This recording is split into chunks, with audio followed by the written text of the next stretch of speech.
अल्लाहु रब्बु मुहम्मदिन सल्लल्लाहु अलैहि वसल्लम नहनु इबादु मुहम्मदिन सल्लल्लाहु अलैहि वसल्लम।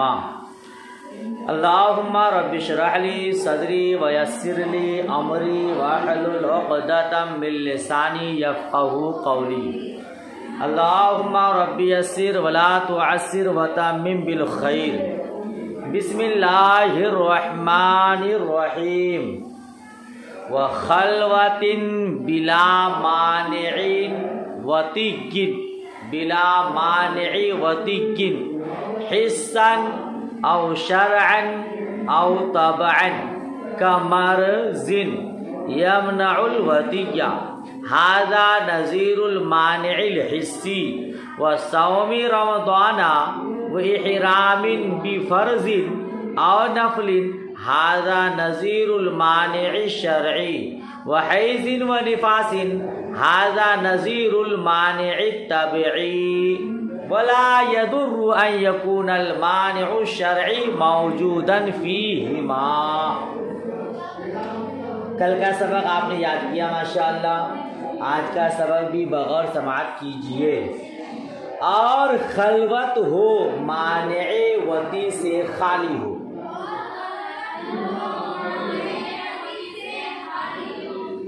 मानिए वती से खा माने हिस्सी हो, माने वती से रोकने वाली चीज हिस्सी हो या शरई हो या तबई हो।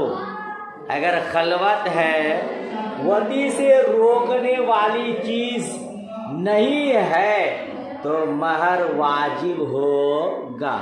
कल के सबक में आपने जो मसाइल पढ़े उसी से इस मसला का ताल्लुक है। क्या तर्जुमा हुआ?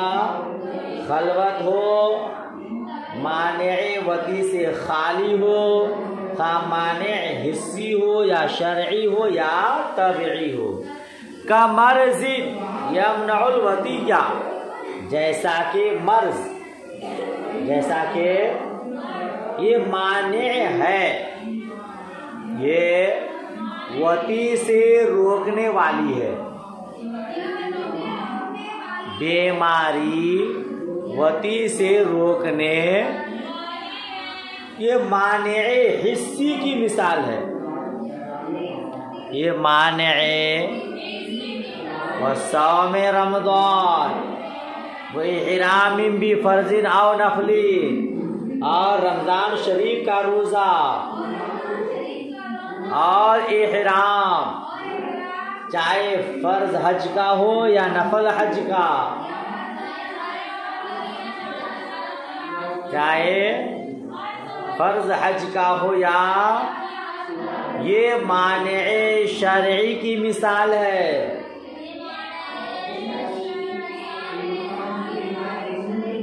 वह हैज़िन व निफासिन, और हैज़ व निफास ये माने तबई की मिसाल है। ये माने तबई की ला वला यदुर्रु अन यकूनल मानिउ शरई मौजूदन फीहिमा, और इसमें कोई ज़रर नहीं कि हैज़ो निफास में माने शरई भी पाया जाए।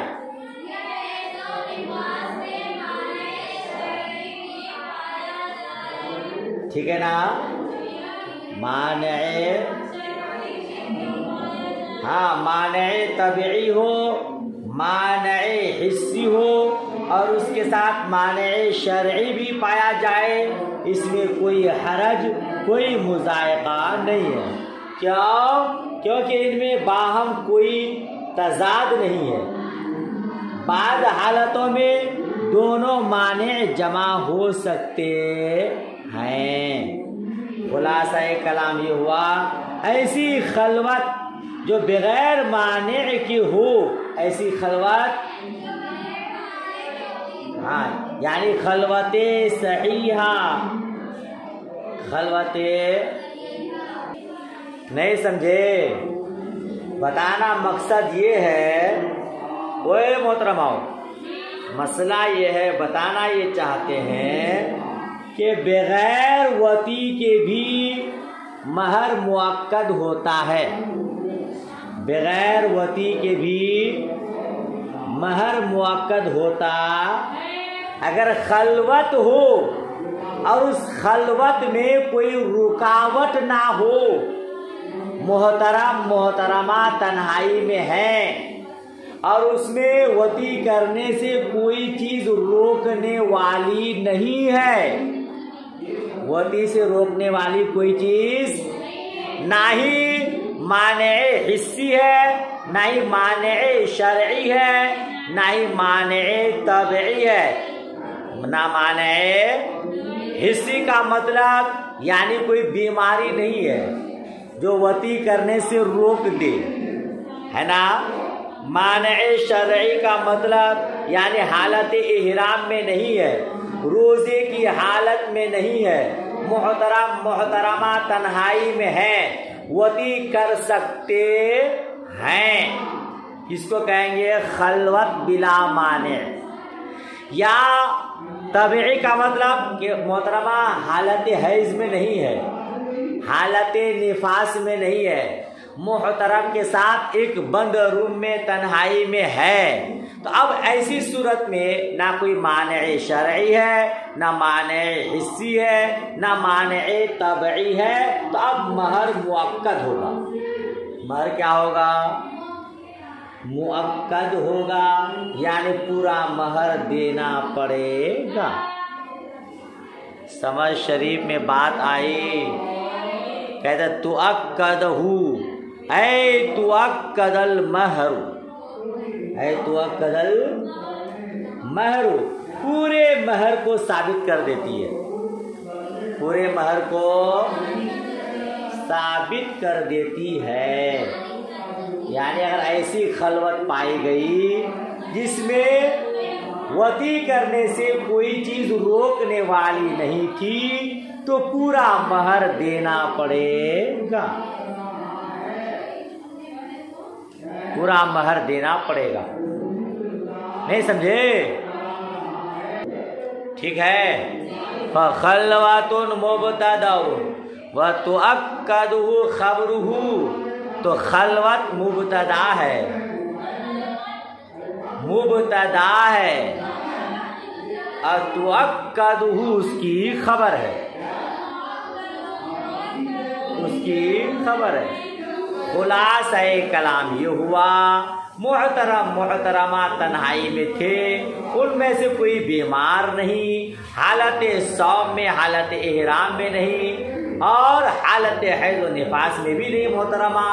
ऐसी तन्हाई अगर गुजरी है फिर उसके बाद तलाक देता है तो पूरा महर देना पड़ेगा। ये मसला हुआ, समझ शरीफ में आई। वालम अन्नल मुरादा बिल खलवती इज्तिमाउहुमा, सुनो आप जान लें कि खलवत से मुराद उन दोनों का जमा होना है।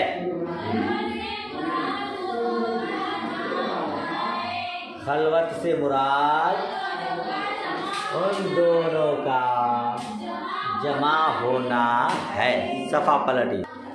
खलवत से मुराद उन दोनों का बिहैसु ला यकूनु माहुमा आकिलुन फी मकानिन ला यतलउ अलैहिमा अहदुन बिगैरि इज़्निहिमा औ ला यत्तलिउ अलैहिमा अहदुन लिज़ुल्मति व यकूनु ज़ौजु आलिमम बिअन्नहा इम्रअतुहु। खलवत से मुराद क्या है?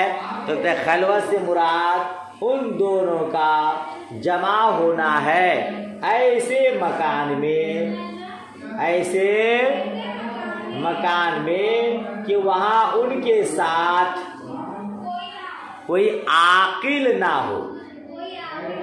कोई आकिल, आकिल से मुराद समझ बूझ वाला ना हो और शख्स मौजूद ना हो और कोई दूसरा शख्स मौजूद ना हो और उनकी इजाजत के बगैर कोई अचानक उनके पास ना पहुंच सके।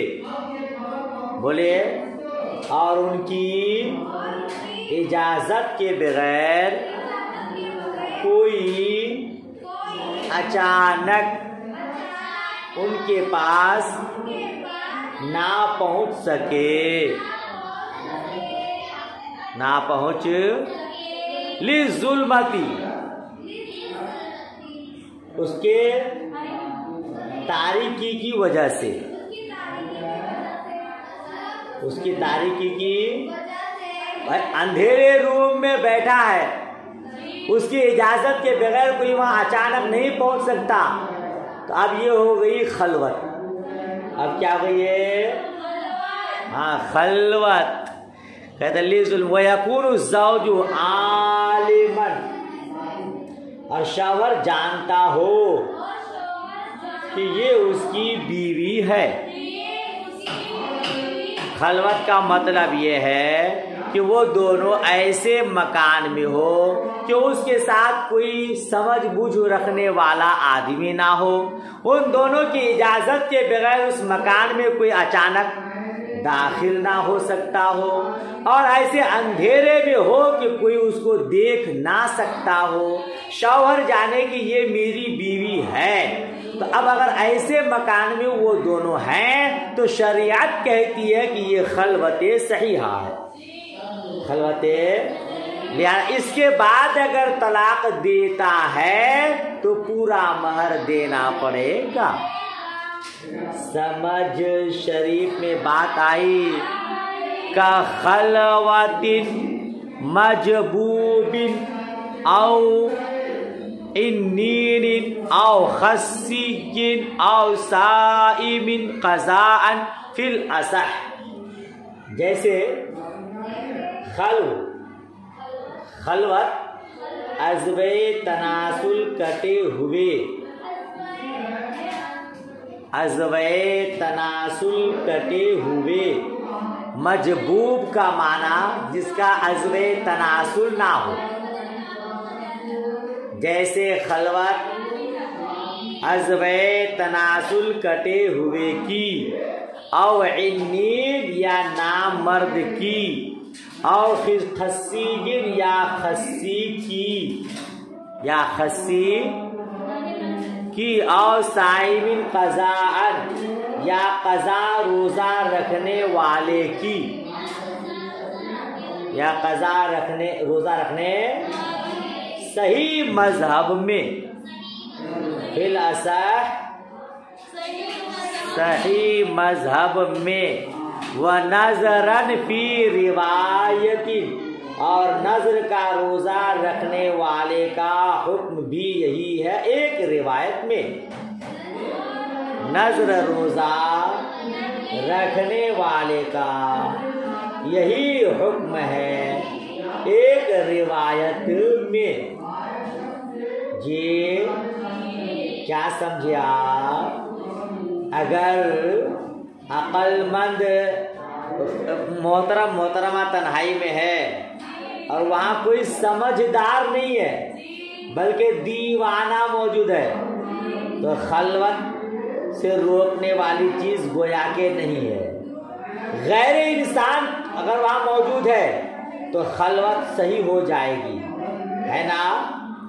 तो अगर कोई नाम मर्द के साथ तन्हाई गुजारती है, बीमार आदमी के पास तन्हाई गुजारती है, खस्सी आदमी के साथ तन्हाई में रहती है, क़ज़ाए रमज़ान के रोज़े वाले के साथ, यानी क़ज़ा रोज़ा कोई रखता है उसके साथ तन्हाई में रहती है, तो ऐसी सूरत में फिर खलवत नहीं होगी। ये वो मा इहदल खमसतिल मुतक़द्दमती, और गुजरे हुए या पहले के 5 में से किसी एक के साथ, या कहिए और जो 5 उमूर पहले मज़कूर हुए, और जो 5 उमूर पहले मज़कूर हुए उनके साथ। यानी पहले क्या पढ़े आप? बीमारी हो, सौम रमज़ान हो, इहराम हो, हज हो, हैज हो, निफास की हालत में हो तो खलवत सही नहीं होगी, खलवत मुअतबर नहीं होगी। इसी तरह इन्नीन के साथ या मजबूर के साथ या खस्सी के साथ या कज़ा रोज़ा रखने वाले के साथ अगर तन्हाई गुजारी तो वह खलवत मुअतबर नहीं होगी। ठीक है। फिर उसके बाद क्या कहते हैं आगे? व सलातु कसौमी फर्जन व नफलन, और नमाज का हुक्म रोजे की तरह है, खा फर्ज हो या नफल। और नमाज का हुक्म रोजे की तरह है, फर्ज हो या ला तकूनुल खलवतु सहीहतन मअस सलातिल मफरूदा कमा फिस सौमिल मफरूद। यानी फर्ज नमाज की हालत में खलवते सहीहा नहीं होगी, जिस तरह फर्ज रोजे में। यानी नमाज़े फ़र्ज में खलवते सहिया नहीं होगी जिस तरह फ़र्ज रोज़े में। ठीक है ना? जिस तरह फ़र्ज रोज़े में।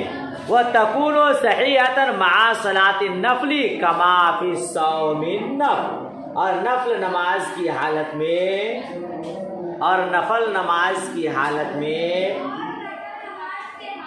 खलवत सहीहा होगी जिस तरह नफल रोजे में। नहीं समझे इसको? अगर फर्ज नमाज की हालत में है, मोहतरमा उसके साथ तन्हाई में है, तो खलवत सहीहा नहीं होगी।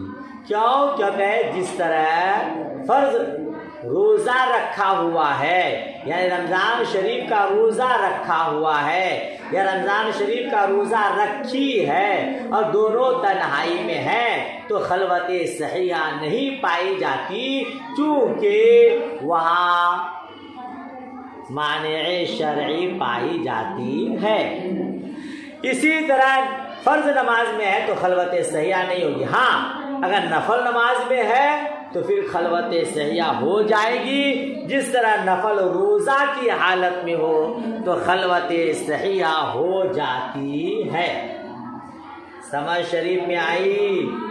लेकिन बहरुर राइट में है बिला शुबा किसी उज्र के बगैर नमाज तोड़ना हराम है, चाहे नमाज फर्ज हो या नफल। इसलिए मुनासिब ये था कि नमाज मुतलकन माने होती, मुतलकन चाहे फर्ज नमाज में हो चाहे नफल नमाज में, वो खलवत सहीहा नहीं होगी। और फुक़हा किराम ने क्या फरमाया है कि वाजिब नमाज माने नहीं होती, जिस तरह नफल नमाज माने नहीं।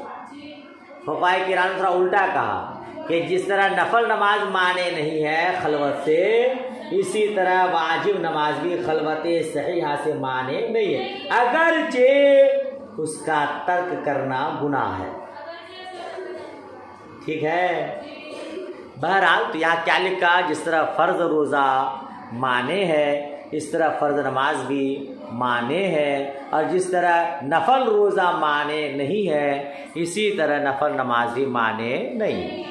व तजिबुल इद्दतु फिल कुल इहतियातन, और इद्दत वाजिब होगी तमाम सूरत में एहतियातन। और 2 सतर पढ़ लीजिए बस। और इद्दत वाजिब तमाम सूरत में, तमाम सूरत में। ऐ फी जमीई मा ज़ुकिरा मिन अक़सामिल खलवती सवाउन वजिदल मानिउ कल मर्जी व नहवी औ लम यूजद। युज्जद, यानी खलवत की तमाम किस्में मज़कूर में इद्दत वाजिब होगी, चाहे मर्ज वगैरह का माने मौजूद हो या ना हो।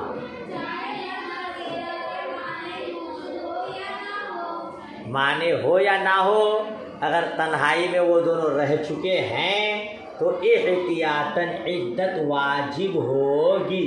हालांकि कयास का तकाजा ये है कि इद्दत वाजिब ना हो, क्योंकि खलवत सहीहा नहीं पाई गई। जब कोई चीज़ माने है, रुकावट है वती करने से, तो खलवत सहीहा नहीं पाई गई, तो कयास का तकाजा ये है कि इद्दत वाजिब ना हो। मगर एक इस्तिहसानन इद्दत वाजिब है। इस्तिहसानन क्यों? उसकी असल वजह यह है कि इद्दत असल में हक़्क़े शरअ हक़्क़े वलद है। इद्दत हक़्क़े शरअ, हाँ, इसलिए कि ये दोनों उसे साकित नहीं करते। तो एहतियात इसी में है कि इद्दत वाजिब हो। तो खलवत फासिदा और माने पाए जाने की सूरत में भी इद्दत वाजिब होने का हुक्म दिया जाएगा, क्योंकि औरत के रहम में मर्द के मादा के वजूद का शुबा हो गया है। मोहतरमा घर में तन्हाई में रहे तो शक शुबा तो ज़रूर है कि ये लोग वती किए होंगे, ये शक शुबा है। और इद्दत क्यों मशरू है, इद्दत औरत को गुजारना क्यों ज़रूरी है? ताकि रहम का खाली होना यकीनी तौर पर मालूम हो जाए। ठीक है ना? तो शक शुबा तो ज़रूर है कि ये दोनों मिले होंगे, तन्हाई में हो और कुछ ना करे, ऐसा भला कैसे हो सकता है? लिहाजा वाजिब है कि ऐसी तन्हाई गुजरी है तो इद्दत गुजारे। बात ख़त्म हुई। कहीं समझ में ना आए तो पूछिएगा। अल्लाह हाफिज़, खुदा हाफिज़।